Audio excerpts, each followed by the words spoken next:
Okay. आता हा शब्द झेरॉक्स आहे. झेरॉक्स हा शब्द लिहिताना आपण एक्स का वापरतो सुरुवातीला? झेरॉक्स हा शब्द आपण असा का लिहत नाही?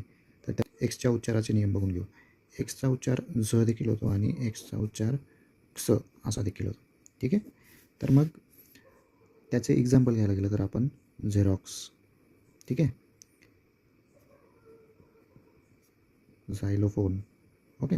मग झ उच्चार केव्हा झाला? जेव्हा एक्स हा सुरुवातीला येतो तेव्हा एक्सचा उच्चार काय झाला? झ झाला.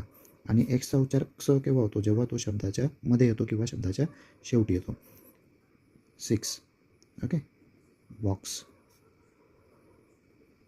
एक्स्ट्रा, ठीक आहे. नंतर नेक्स्ट. ओके.